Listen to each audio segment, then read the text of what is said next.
And I just, I worked about 18 hours, 20 hours a day and slept the rest of the time and got up and went back to work.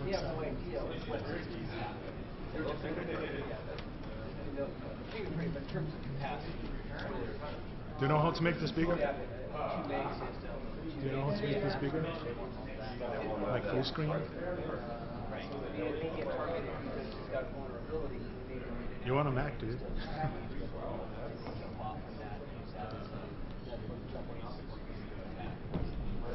I have no idea. Yeah. I don't know how this works. Yeah, Keynote.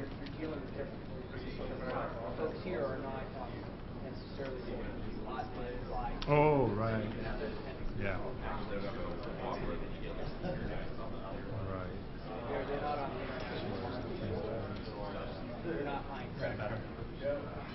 They're doing their own. Think of it like a cell.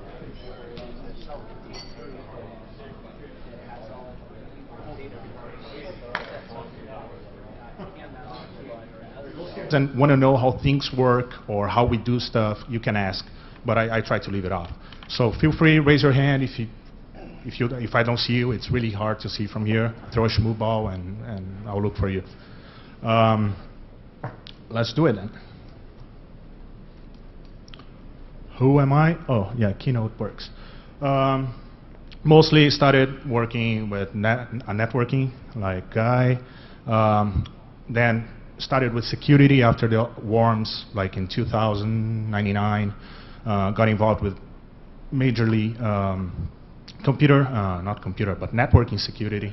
And today I work for Aruba Networks. I'm a systems engineer, and I contribute to the incident response team there. What else? I spoke at some conferences, mostly in Brazil, a couple in Mexico, and Layer 1 last year in Pasadena. I'm part of the networking group for DEF CON, and I did the wireless networks at Black Hat, DEF CON, CCC in Germany, the Computer Chaos Conference, and ShmooCon now, first year here doing ShmooCon. Hopefully it's kind of working at least. And on my spare time, I do a security podcast with some fellows in Brazil, and I collect InfoSec certifications because I fly a lot. I tend to read geek stuff on the airplanes. What else?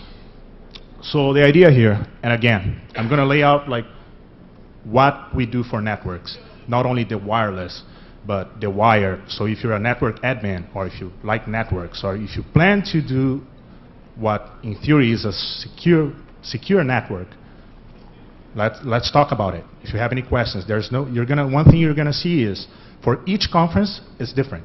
Everything is different, and there are reasons why, and that's what we're gonna be talking about. So let's get to it.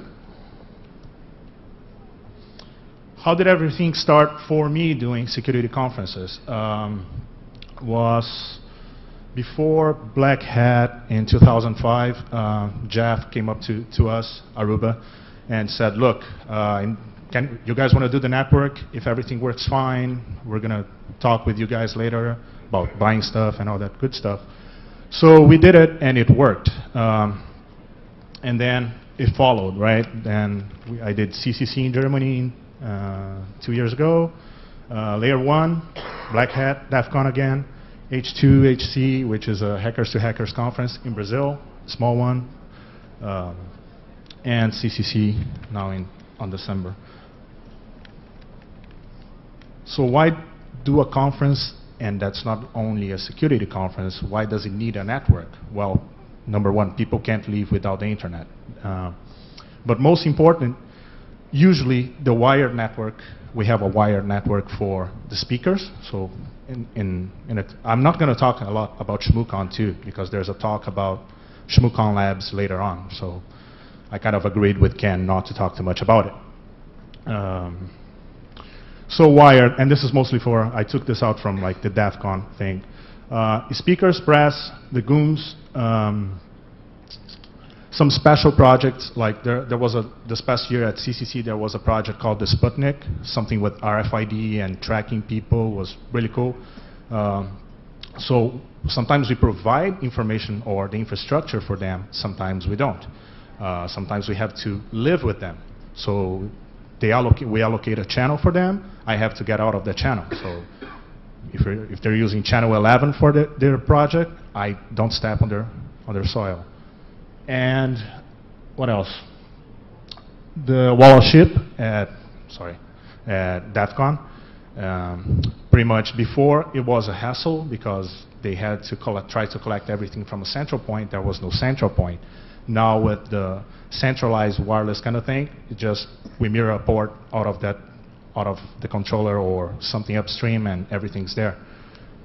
And public servers. At DEF CON, there is one server that lives there. I can't remember which one. I think is the bulletin board one. And at CCC, most of the servers are in location.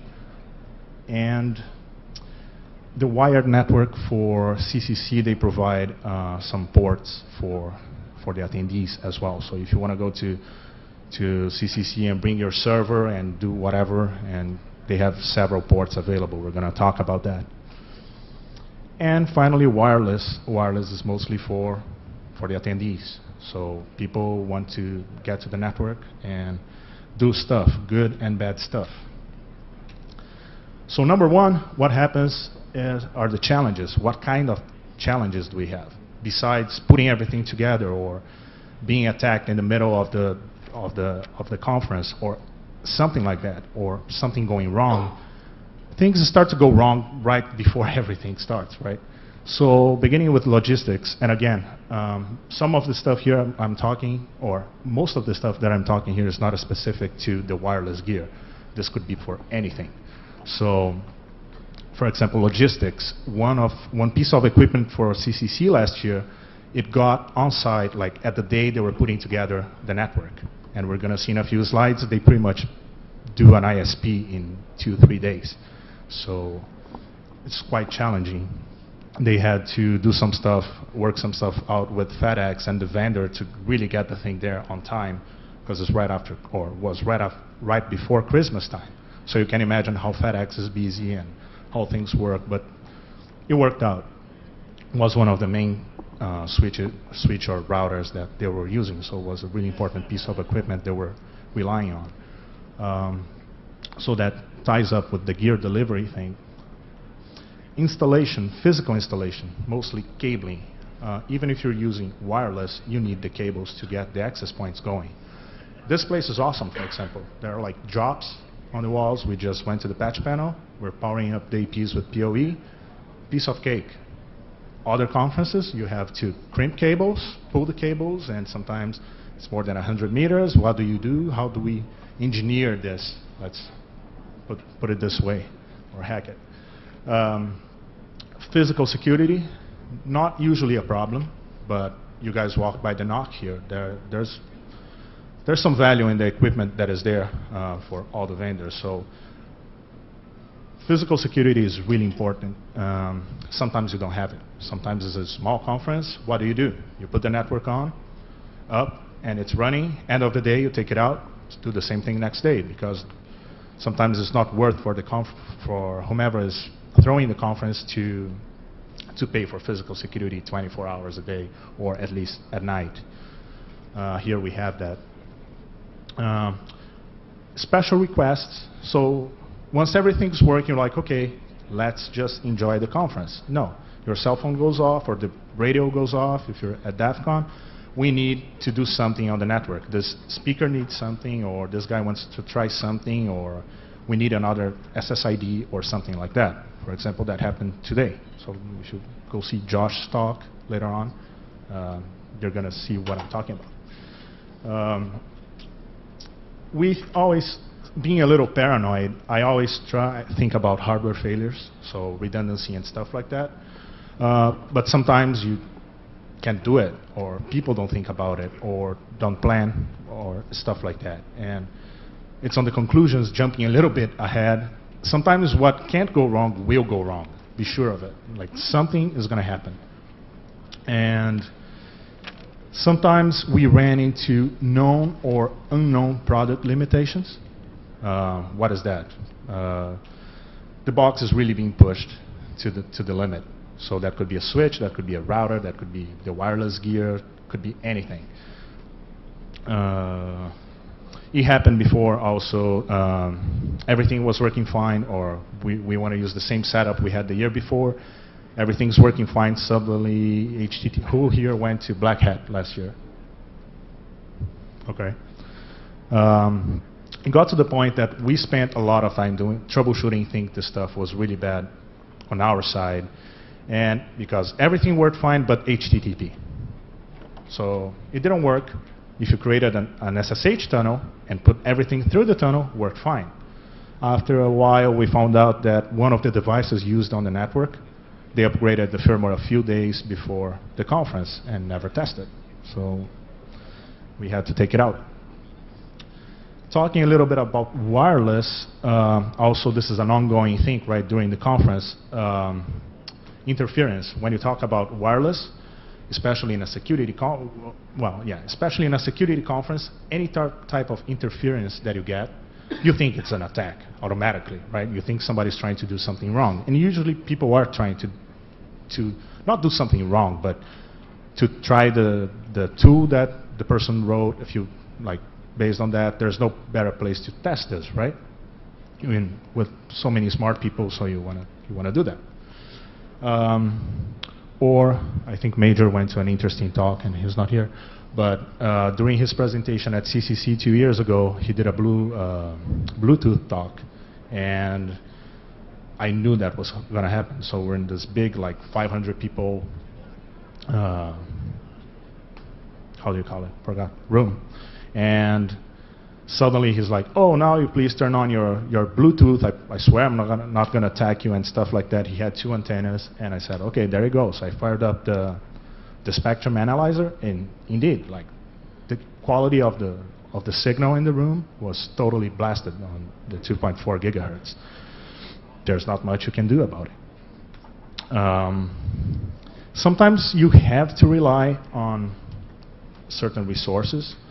I'm going to talk about that, but sometimes you can do stuff. Sometimes the hotel is really flexible, like here. Sometimes they're not. Sometimes you're required, because they're like the Riviera. It's a union hotel, so you can't do anything. You cannot hang an access point. So planning, and that's another thing I'm going to be talking about.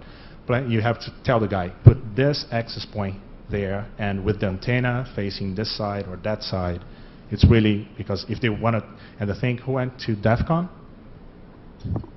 If you saw the access points, they were all the way up there in the ceiling. So if you want to change something, that's hard. You can't do it. You have to tell them, and this costs money. Sometimes, or usually you have some issues overall, but for the attendees, for whomever is using the network, usually it's DHCP. I don't know why there's a jinx there, but DHCP, it doesn't matter where you're running. I can do on my box or do externally. Doesn't matter. Sometimes something happens, DHCP stops working. Or DHCP, in one case, stopped working because there was a port trunking problem between 2 vendors. So you had 2 links, and stuff wasn't doing the right thing. Like, was going one way, and this switch was expecting the packet to come back on that port. It was coming on the other one. That didn't work. You pulled the cable, everything started working, but after like troubleshooting the DHCP server for a while.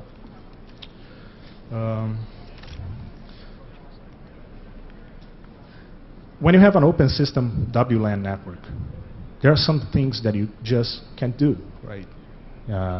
It's not encrypted, you're not authenticating users, and problems are easier to happen than when you use encryption. Encryption doesn't resolve everything, but it's a good help on a WLAN network. And last year, Black Hat and DEF CON and CCC, especially Black Hat, we're going to see on the statistics that I have that after Maynard's talk, nobody wanted to use the network anymore. They shut off their wireless card, they popped the EVDO card, and that's it. And that's another trend that I saw. Like, for the past few years, you see like everybody wants a network, but most of the people, if they live here in the US, they have an EVDO card. Why use the network? Like, use the EVDO. That's what some people do. Right, Nick? People at the NOC. So you're going to see there are different things. Oh, I didn't include ShmooCon. Ken is going to kill me now. We were busy last night having beer, so forgive me.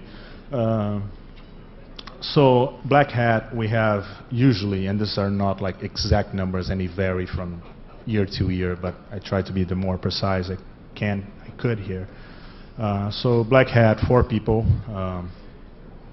and Black Hat is everything. So the hotel, okay, I'll talk about the problems later when I do the breakdown per conference. DEF CON, 8 people, 2 leads, 2 people for the infrastructure, 2 people for the wireless, 1 is including me, 2 people for the DEF CON TV network thing.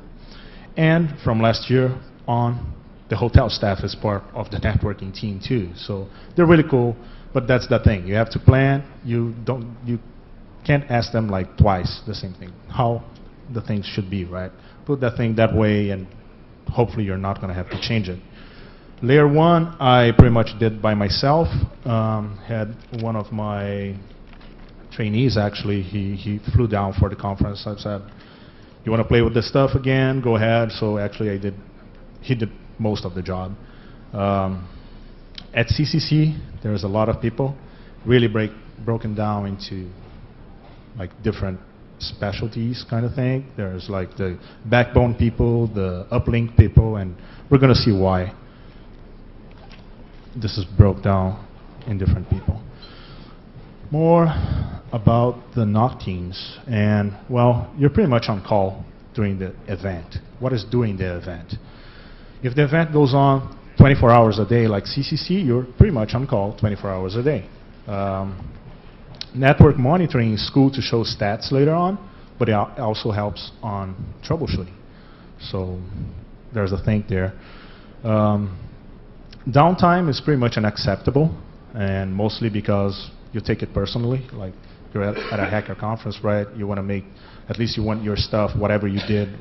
I think this is normal, but it's a little bit more unforgiving than some corporate networks sometimes. Troubleshooting for fun and non-profit, that's for sure, right? You're not making any money to do that. I don't think anybody makes money, but can, but that's okay. Right? No, seriously, like as I said, sometimes you have to be a really good network administrator slash a network guy, because it could be an application thing, but like the DHCP problem is not really DHCP, but you have to resolve that really fast. So the more you understand, the more you have an idea of whatever you're doing, the better, right? And of course, you don't get to see too many talks sometimes. Just not because you're having problems all the time, but just because you're paranoid. You're like, is it really working? Or your friends start sending messages on your cell phone say, DHCP is not working. And sometimes they don't know exactly if the problem is the network. So before we step into the wireless network portion of the thing, just an overview of the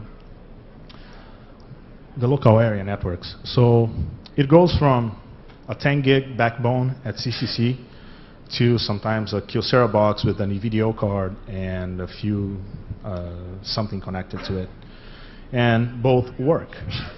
I was going to talk about the gigabit port, the wire ports for attendees at CCC. Not last year, but the year before, they had 2,000 GigE ports for the attendees. So you're walking on the hallway, you're like, oh, an Ethernet jack, you connect. That's a 1 gig port for you. Uplinks, it varies. So actually, Black Hat, this is the data that I had for 2 years ago. I think last year we got a 6 meg link.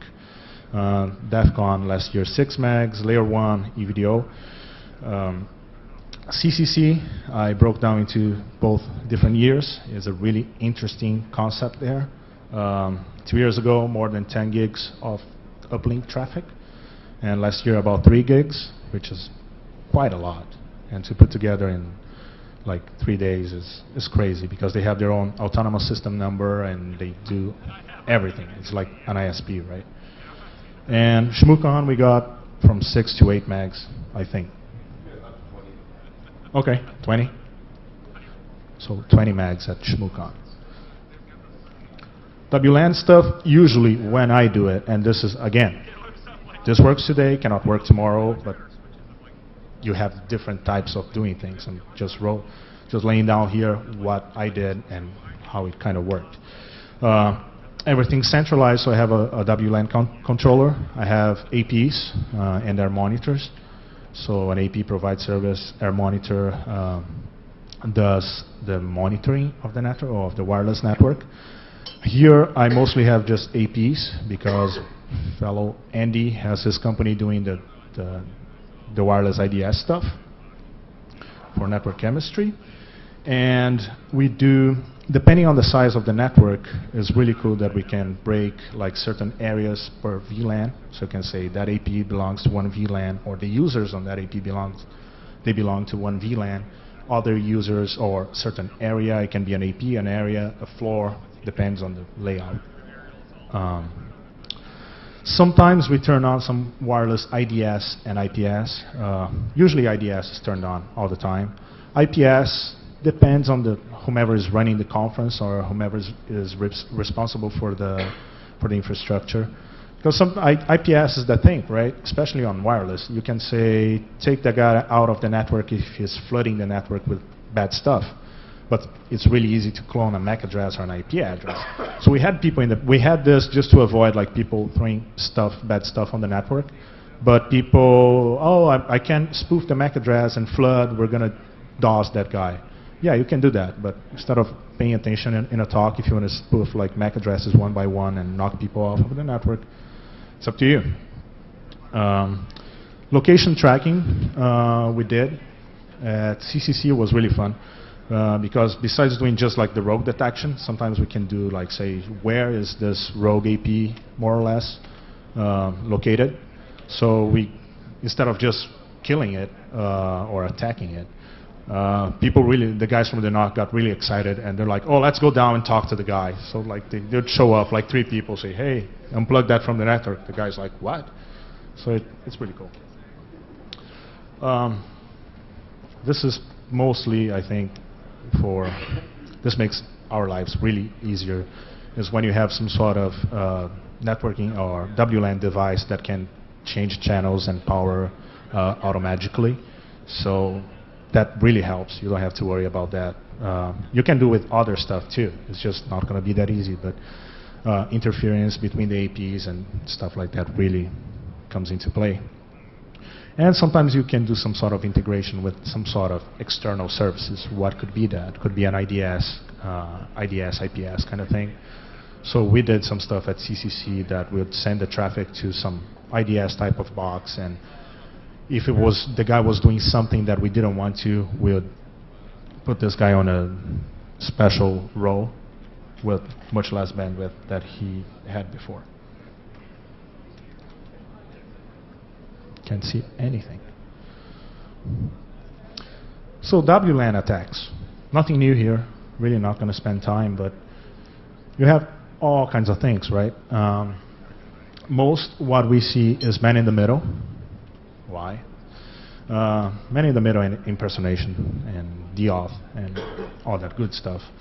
Ad hoc networks, I didn't know where to put it, so I put on attacks. But mostly whomever saw Simple's talk last year about the hacking the friendly skies, it's pretty much about it, right? So sometimes you see like some random network names and stuff like that. It's the guy's laptop that didn't find the network it was configured to and starts advertising that.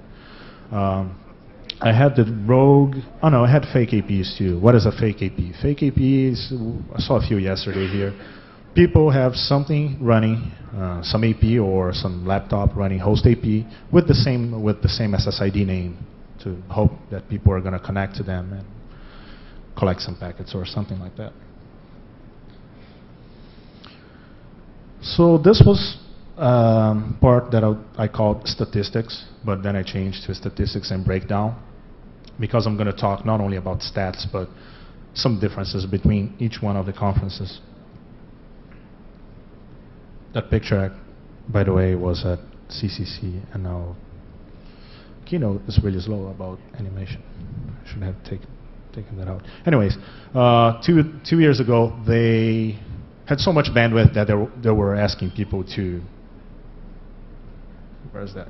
Here, to use more, to use more the network, to get more bandwidth, because really there was plenty.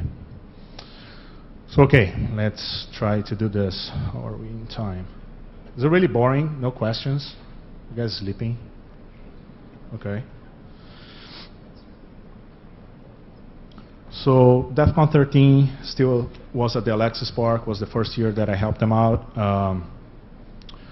So mostly there's an OpenBSD, a couple OpenBSD firewalls there, and a couple layer 2 switches, just because we need a wired network for speakers, press, and stuff like that. Press really freaks out with like hacker conferences. They're like, I'm not going to wireless anyways. You're like, okay, don't blame you. The WLAN had about 30 access points, and some of them were air monitors as well. We did per area based VLAN stuff. So the Alexis Park was one whole thing, like one floor, and then we said, okay, that part is one VLAN, that other part is another VLAN. Why this? For many reasons, right? The number of attendees is really high. You really don't want to have, if something bad happens, some sort of broadcast storm or something like that, nothing special with wireless in this case, just like any wired infrastructure, you can at least isolate. If you break something, you break one part of the network, not the whole thing.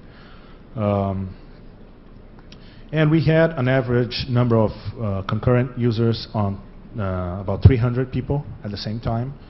And that's the thing, right, about and total users, 2,000 and something. Sometimes people change their MAC addresses, sometimes. So you never know how many really users were using, but it's what the stats we gather. Are we going to have stats on the thing, Ken, tonight? Cool. DEF CON 14, different hotel, different story. We were not so much hands-on. We had to configure everything, as I said, tell the guys, we need this. And it's not like you have a guy that is available to you. You're like, no, you give a stack of access points, all labeled, say this goes there, and you show up 2 hours later, everything's there, which is kind of cool. So the wired side was pretty much the same. So it's one of those things, right? If everything works, don't change it. WLAN we had to change because like it's a different hotel, so we had to change everything. We had a fewer APs than the year before. Few less was bad. I did this really okay. Fewer APs than the year before. Place is bigger, but it's totally different. It's totally open. The rooms are open, so we didn't need that many. We did a VLAN breakdown per area or per conference room or break room or CTF room, whatever. Total number of users, again, about the same that the year before. And again, this was right after the wireless driver vulnerability talks at Black Hat, so people were really not using the wireless. Concurrent users, 220, and maximum number of users at the same time was about 515, and it was on the first day until the fire marshal said we were good to go. For the Black Hat network, that's actually a map of the coverage at Black Hat. Great. Keynote skills.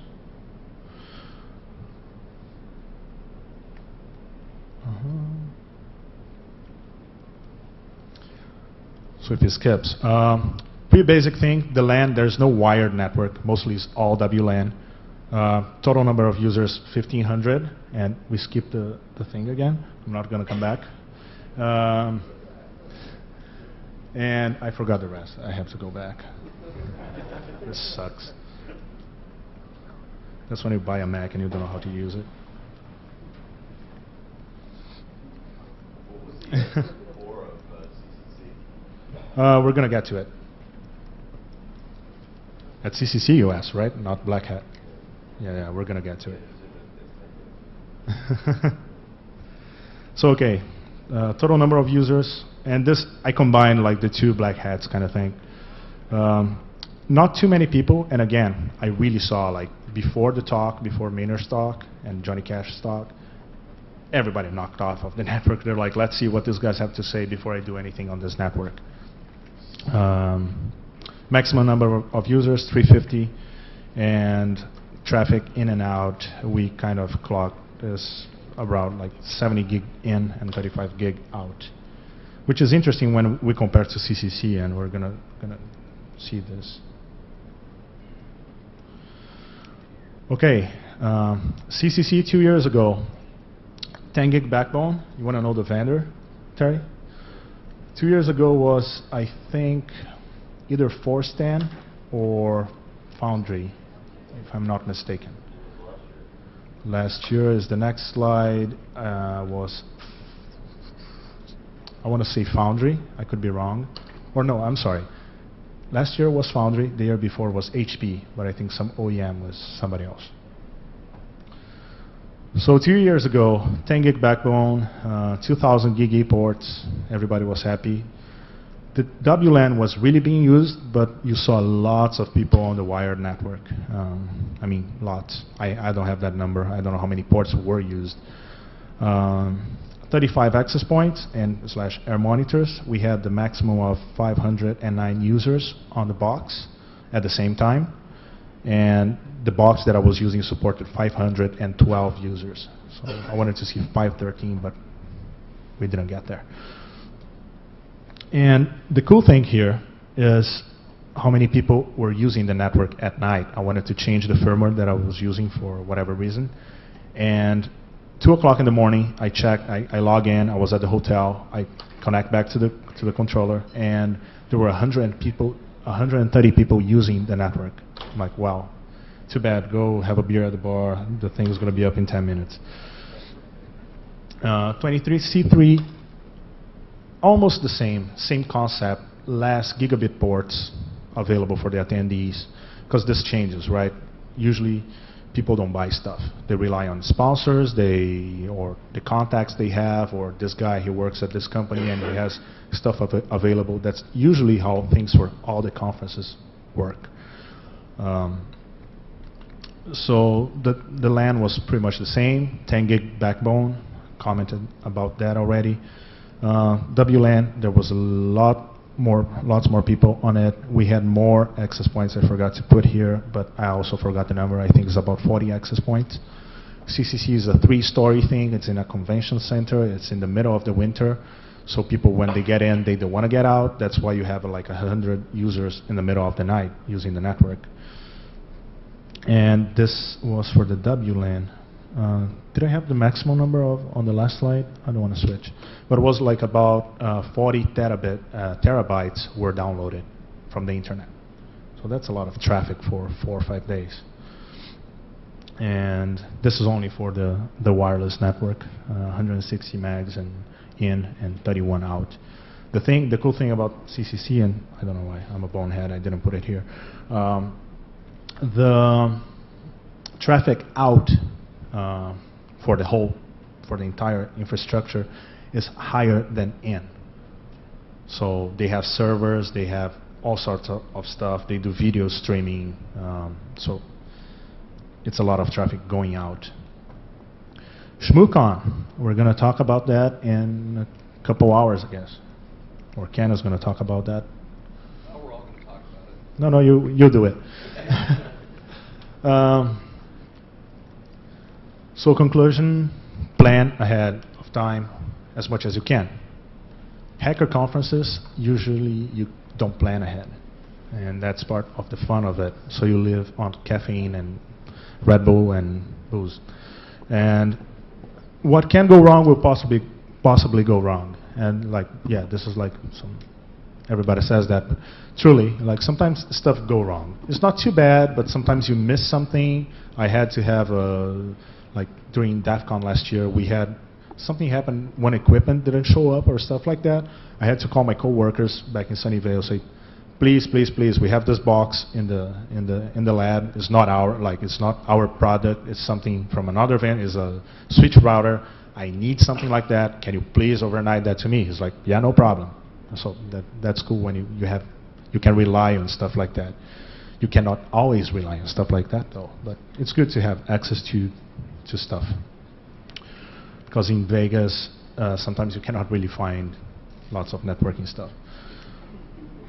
The main goal for the whole thing, number one, right? When I say protect the infrastructure, well, make it work, right? Try to get it working. Of course, when you fire up your laptop at a hacker conference, you know, as one of the guys, as Lockheed says, the guy from DEF CON, it's like sharing your hard drive with 5,000 hackers. That's the worst case scenario, but it's possible, right? But sometimes you need to use it. There's no way. And protect the users. What is protect the users? Sometimes the users don't do anything for themselves, but if you can do something to protect, to avoid inter-user communication, although the thing is totally open system and stuff like that, you can try to do something if you have the resources.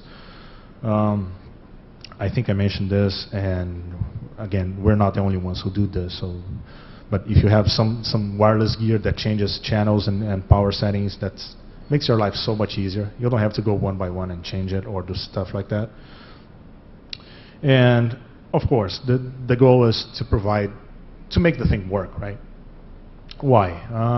Well, you're there for a reason. You're not seeing talks for a reason. You're trying to make the stuff work for a reason. And we always, I guess, everybody who works in the NOCs for the conferences try that. And it's really tiring, by the way. Look at these guys here. They're tired. That's pretty much it. Again, if you have any questions. Terry. Yeah. What about any of the advanced sort of like application inspection or proxies that you have used or other stuff other than just the basic guys who kind of do day-to-day stuff, sometimes attacks and whatever? So trying to repeat the question, any use of some sort of packet inspection stuff? Or like, do they use like transparent proxies or any Or other transparent stuff? proxies and stuff like that. Or any other network access control like NAC, rather than just IDS, IPS, Right, what right, else right. do they apply to these networks? No, I think like in terms of like stuff or feature sets that we have on a security conference network, I think ShmooCon is the first one that has pretty much full-blown everything. We used an IDS at CCC, but pretty much to like don't let the guys use BitTorrent. But other than that, usually people they don't care. Yeah, here we have like some good stuff. Go see the talk later. Joe. With the lows. Network for the lows. Aaron. Any idea of like what percentage of availability you had for overdub time? Like how much downtime did you have, I guess? Percentage of availability. That's a great question. I can talk about problems, right? When you have problems. Let me try to break this down by conference. First, DEF CON 13, we had a power outage for about, I think, 2 hours. So, well, we couldn't do anything about it, but yeah, that was an outage. For the whole building, yes. Black Hat, the first year we didn't have a problem. Last year we had a problem with the upstream device who wasn't passing the HTTP packets correctly, as I said, and that got fixed. We had another problem because now Black Hat has the whole top floor or the fourth floor of Caesars, and that's a really big place. So it's easily over 100 meters, right? So when you pull cables for your thing, and we pulled the cables for the APs, because to use the hotel infrastructure, it's a lot of money. But it got to the point that I had to deploy a PoE switch far away to provide power to the APs that were on the other side. And what happened, I needed connectivity. I didn't want to pull a cable for the switch, so we paid for the hotel to have a port from the NOC to this location where the PoE switch was. And after everything's working, I'm like, okay, good. And I start checking and see, well, connectivity is really not good from the other side, like despite the other problem that we had. And I go check, I see both switches are connected at 10 megabits half duplex. I'm like, this is bad. So finally, I check my stuff. I check the PoE switch. Everything's configured properly. I go talk to the hotel staff, and he's like, "Well, yeah, that was like, I don't remember how much it was, like a couple $100. It's like, yeah, it's 10 half. That's how we do it." I'm like, "Your switch is in the middle. Don't support anything else." He's like, "Yeah, but that's gonna cost you more money." I'm like, "Dude, that's." I'm like, I want 100 full. Like, that's standard. He's like, no, that's the standard for all the hotels. The hotels give 10 meg half duplex. I'm like, dude, I have gigabit in my house. You know, my Linksys has gigabit. Come on.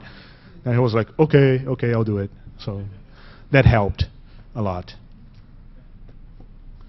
So continuing. So we had like going down, like not working totally, I think. So Black Hat probably, it was major until we found the real problem, and we were focusing the stuff in our stuff, or we thought was some sort of attack. And of course, you had attacks. You had the lame attacks. You had the people like Boding people, Airpony. And after we figured, it was a couple of hours actually. But the good thing was after Mainer's talk, so people really didn't want to use the network. DEF CON last year, we had a DHCP issue, and turned out to be a port trunking between two different vendors that really wasn't working. But again, you go after the DHCP server. CCC, they ran into limitations of one of either the switch or the switch router or one of the boxes. Their sort of cam table ran out of space for so many ARP entries they had. And they were actually, I forgot to mention, they were using some tool, I don't know if you guys know about it, but it's called ARP Sponge, and to reduce the number of ARP requests in a broadcast in a network. It's really cool. So that was a problem. That took him a couple of hours to fix it. That's pretty much it. Here, I think, yesterday I broke the network for about 5 minutes. Yeah, it's part of the planning thing. Like, I have some IP addressing scheme and everything statically configured, and then we're like, oh, we're going to put your box on another place. I'm like, yeah, no problem. Though I don't need to talk to that VLAN anyways. So, but then you had to talk to the network management people. So I pretty much deleted the IP address on my box, and all the APs went berserk. But I fixed that in a really dirty way, but I won't talk about it.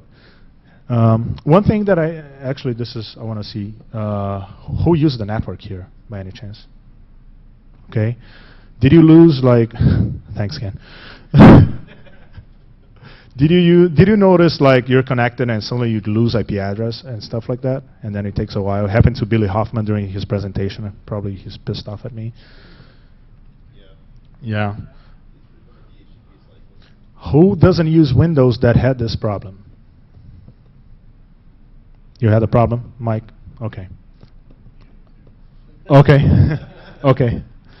Okay, yeah, I'm still trying to figure out what is this. I don't know if is the client freaking out, like changing APs, or like, because usually any wireless problem is related to this, and when you have a high density coverage, usually this is the problem. The client gets confused, but usually it's not that, like losing IP address immediately and then after a while it comes back. What else? Curiosity, when you're doing these kind of setups and everything, do you do a lot of logging so that way, like in the next weeks or down the road, you start going back to try and figure out, I had this problem around this time, and this starts showing up, and this is where it was coming from? Or? So the question was if I usually collect logs during the conference and then to try to find out what happened later and stuff like that. That's a really great question. Usually I try to. Usually I have a syslog box and to collect stuff just for troubleshooting purposes. Some places like CCC, they do not, they have it, we check the stuff. We run some sort of script to just collect the number of events and stuff like that. They don't let me have the file, for example. Although I help them, I'm the evil vendor. So, which is kind of cool, right? Like even I think they sanitize after they have this huge like 4-day log file. They totally sanitize it. They kill like the IP addresses or the MAC addresses. They totally wipe it out. Although like MAC addresses for me, they don't mean anything because you can change it anytime. But they don't want people to have it, which is kind of cool, like for in a privacy sense of, in a privacy way of thinking. For other stuff, I collected, but usually I never look at it later. I like to have a syslog server just to, if something is happening, I want to see what happened before the problem and to try to help me troubleshoot and get the thing running. Back there. Hi. Really briefly, if you can indulge me for a short, like, minute or so, I'd like to share a couple of insights that I'm kind of a hanger-on with the group that runs wireless for NANOG and some airing meetings. We've got a couple of insights. I guess everyone can hear me from over here.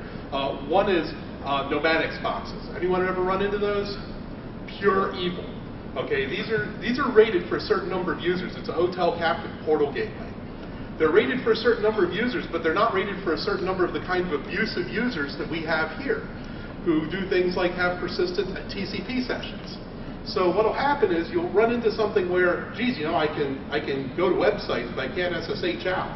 And the reason is that, well, the port 22 bucket is full. And you've got, you know, probably 50, 60 people with 10 SSH sessions open apiece, and there's no more resources. So you're getting throttled by that. Now, the hotels will always tell you, oh, that's okay, you know, we have large conferences here all the time, you know, no problem. Well, you know, they're having large conferences of like orthodontists and stuff. They're not having large conferences of network people. So if you're negotiating with the hotel and you see the Nomadics logo, that's like, you know, danger, step back. Number two is with certain AP vendors like Cisco.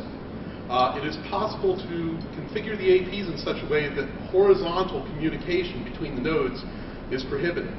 And when you go further up into your switch, you refuse ARP between the ports and turn on local proxy ARP on your router. At that point, you're in the catbird seat because you're forcing all traffic that goes between nodes on your network to go up all the way, touch the router, and come back down again. Now you can do layer 3 filtering. Now you can say, okay, no more Windows file sharing on my network. Oh, by the way, that rogue DHCP server that you had out there, sorry, it doesn't work because nobody gets the packets for it. Okay, so that solves a whole bunch of problems in one shot. A little bit of lightweight diff serve. I'm not a QoS advocate by any stretch of the imagination, but sometimes when big pipes turn into skinny pipes, it helps a little bit. A little bit of diff serve to favor terminal interactive stuff like SSH over stuff like HTTP and particularly torrent. We have sort of a lower number of black hats and a larger number of just plain out-and-out abusive network users who do stuff because they're used to it. You know, what do you mean I can't run a torrent thing with, you know, 150 connections on my laptop? Handles it fine. Lastly, Macs are getting bigger and bigger acceptance. All of the Intel Macs do 802.11a out of the box. You can set up a different network, different SSID for A, and encourage people to use that. That's a good thing. But the caveat here is the chipset in the Mac does not flip back and forth between 5.3 and 5.8 unless it loses the signal altogether. So you want to chase all your APs into either of those bands, whichever you like, but don't count on it going back and forth properly unless it loses the signal completely. So those are 3 small insights that we had. Thank you. Ken, you want to talk anything about the nomadics? Yeah, I actually just wanted to comment on that because I've run into this a lot. Okay, hopefully you don't work for them. I didn't. Well, no, I used to work for a company that deployed them, and so it was kind of like a double-edged sword. But basically, like in hotels, you have they're called hospitality gateways. Yep. And so their mission is to provide internet access to hotel users at any cost possible. So you can show up in front of a hospitality gateway, and you can be configured for any, as long as you have a IP address, a gateway set, and a DNS server set, it will impersonate whatever you ask for. Right. Which is what also causes a lot of problems, because basically you can show up an IP address of 11111, a DNS server of 22222 and a gateway of 1112, and it'll service you. It'll do the right thing, right, spoof exactly. everything that you're looking for, and so that also creates a ton of problems. And we've run into that here, where they have a box like that in the hotel network, and some traffic leaks out onto their network, and it used that traffic as a misconfigured client, so it starts responding and sending all this traffic back, and it's a really nasty thing. So yeah, I think we're in agreement that ideally what you'd like is you want from your hotel, from your hospitality vendor, you want raw internet access. Right. We'll handle all of the minutia. The flip side to that is, what is the hotel IT staff understanding what that means? And so you have to ask these questions. Like, can I get a port that is outside of the nomadics box that only has a router on it or something like that. On the wireless stuff too. I mean, Luis and Terry could also testify to this as well. A lot of the access point vendors now support systems where you have controllers, and so the access points actually using GRE or something else tunnel every single user's traffic up to the controller. And so in addition to blocking inter-client communications, you can actually have inter-client communication, but filter that before it actually gets to people on the same layer too. Over there. Just real quickly, I was wondering if you could describe some common attacks and mitigations, maybe ARP spoofing, ARP poisoning, and then maybe other common ones. First one was the comments if I had any comments on the most, like, the attacks that people usually do and how to mitigate them. It's really hard, right? Usually there are ways to do that, but again, it's just the example as I gave. We had at one conference, we had this thing that we had the IPS part turned on. If we saw the guy sending X TCP SYNs per second, we would knock that guy off. Not because it doesn't mean the guy maybe is doing a bad thing, but maybe he got owned or something like that, and his machine is sending out crap. So people figure that out, and they're like, oh, I'm going to spoof everybody's IP address just to put that guy on a blacklist. Well, again, that's a mitigation, but like here I decided not to do it. Like, you're on your own, pretty much, because it's really, really hard to do that. IP spoofing, though, you can do some stuff to prevent IP spoofing, and if you have a device that can look into like sequence numbers and stuff like that to figure that out, that helps. That's pretty much it. I don't know if it really answers your question, but yes? I deal with the nomadics on a daily basis. Evil black magic boo. I hate it because they're awful. It's a silly, silly machine, and the documentation sucks. But the tech support people are very nice. Max, Debbie. Never good if you understand. No, it's not good if they're speed dial number 6. But yeah, and that nomadics is Cool. Had a comment, but I forgot. Anybody else? Agent X is ready to talk. Okay, guys, thank you very much. I'll be around. Any questions, whatever. Thank you.